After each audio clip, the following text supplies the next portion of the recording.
Pengisian rem trailer menggunakan tuas rem yang berada di sebelah kiri roda kemudi digunakan untuk kondisi-kondisi tertentu, seperti saat kendaraan berhenti di turunan atau tanjakan, kondisi kendaraan mengerem mendadak, atau kondisi turunan disertai jalanan licin. Nah, perlu kewaspadaan dalam mengendalikan roda kemudi dan rem ketika berbelok atau berpindah jalur. Rem utama atau rem kaki akan mengunci roda-roda bagian trailer dan traktor head. Rem parkir akan mengunci roda-roda bagian traktor head. Dan rem trailer akan mengunci roda-roda bagian trailer saja. Kemarin si Bejo itu trailernya terlipat. Itu gimana, Pak? Padahal remnya bagus semua. Ada beberapa fenomena berbahaya untuk truk dan trailer, salah satunya adalah kendaraan yang melipat. Hal ini terjadi karena pengereman yang mendadak dan jalanan licin, sehingga ada gaya dorong berlebih dari trailer ke traktor head, walaupun semua roda-rodanya terkunci. Pada kondisi ini, seharusnya pengemudi mengaktifkan rem trailer dan kemudian rem kaki. Bahaya lain yang mungkin terjadi adalah kendaraan terguling atau rollover. Hal ini dapat dihindari dengan cara mengurangi kecepatan sebelum memasuki tikungan. Jangan menetralkan gigi pada saat jalan menurun.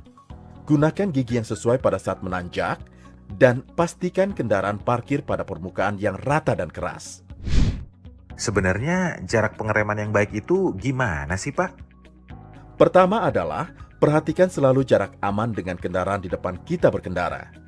Kedua, perhitungan sederhananya antara jarak pengereman versus kecepatan kendaraan adalah sepanjang 1 meter untuk setiap kecepatan 1 km per jam. Misal, kendaraan Bapak melaju dengan kecepatan 80 km per jam, maka jarak aman minimal adalah 80 meter. Nah, kalau kita lagi berhenti, jaraknya berapa, Pak? Jarak aman ketika berhenti setidaknya 2 meter dari kendaraan di depan. Untuk kecepatan 40 km per jam, truk menengah jarak pengereman yang ideal adalah 30 meter. Sedangkan untuk truk besar membutuhkan jarak 41 meter. Jika kecepatan 60 km per jam, truk menengah memerlukan jarak pengereman 60 meter. Sedangkan untuk truk besar 82 meter. Kendaraan yang melaju dengan kecepatan 80 km per jam membutuhkan jarak pengereman 103 meter untuk truk menengah dan 120 meter untuk truk besar. Ada peningkatan bahaya tabrakan ketika kondisi jalan buruk atau kendaraan sedang bermuatan. Kalau misalnya remnya nggak berfungsi, itu gimana, Pak? Saat fungsi rem tidak bekerja dengan baik, ada beberapa hal yang harus diperhatikan. Pertama, jangan panik. Jika memungkinkan, turunkan gigi transmisi ke posisi yang lebih rendah. Injak pedal rem walaupun tidak berfungsi dengan baik. Gunakan rem tambahan seperti exhaust brake dan retarder. Kemudian, gunakan rem parkir dengan perlahan, hindari kondisi roda sampai terkunci langsung. Apa yang harus diperiksa untuk memastikan rem kendaraan berfungsi dengan baik, Pak? Baik, pemeriksaan dan perawatan harus rutin dilakukan. Mari kita bahas perawatan untuk Hino Dutro dan FB terlebih dahulu. Pemeriksaan harian pertama untuk Hino Dutro dan FB adalah memeriksa spelling pedal rem. Pemakaian harus disesuaikan dengan langkah pedal.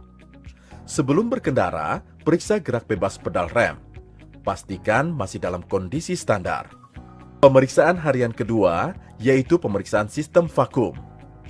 Saat kondisi mesin mati, putar kunci kontak pada posisi on. Pastikan lampu vakum pada indikator tidak menyala. Hal ini menunjukkan tidak ada kebocoran kevakuman atau pedal rem tidak diinjak-injak saat kondisi mesin mati. Nyalakan mesin, biarkan mesin menyala lebih dari 2 menit. Kemudian matikan mesin. Cek kerja pedal rem untuk mengetahui kondisi booster rem. Pemeriksaan harian ketiga yaitu periksa booster rem. Tekan pedal beberapa kali dengan kunci kontak posisi lock. Periksa apakah ada perubahan pada jarak balik pedal. Tekan pedal rem dan hidupkan mesin. Jika pedal turun bertahap, kerja booster normal. Terakhir adalah periksa level minyak rem. Gunakan selalu minyak rem yang direkomendasikan dan jangan dicampur dengan jenis minyak rem yang berbeda. Selain memeriksa harian, juga harus dilakukan pemeriksaan berkala pertama pada tromol, celah dan ketebalan kanvas rem, serta penyetelan celah tromol dan kanvas rem. Pemeriksaan berkala ini dilakukan oleh bengkel pada saat Bapak melakukan servis. Sekarang saya akan jelaskan pemeriksaan dan perawatan untuk kendaraan unit Hino 500. Perawatan harian pertama adalah pemeriksaan spelling pedal rem. Pemakaian harus disesuaikan dengan langkah pedal. Sebelum berkendara, periksa gerak bebas pedal rem.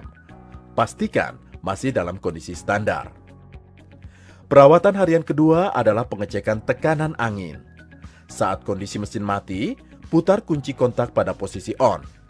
Pastikan indikator untuk tekanan angin bekerja dan menunjukkan angka yang sesuai. Jika selama kendaraan dimatikan dan sistem angin tidak digunakan, kemudian angkanya tidak sesuai, hal ini merupakan indikasi terjadinya kebocoran pada sistem angin. Hubungi mekanik untuk pemeriksaan lebih lanjut. Untuk perawatan berkala pada unit Hino 500, terdiri dari pemeriksaan celah brake shoe serta memeriksa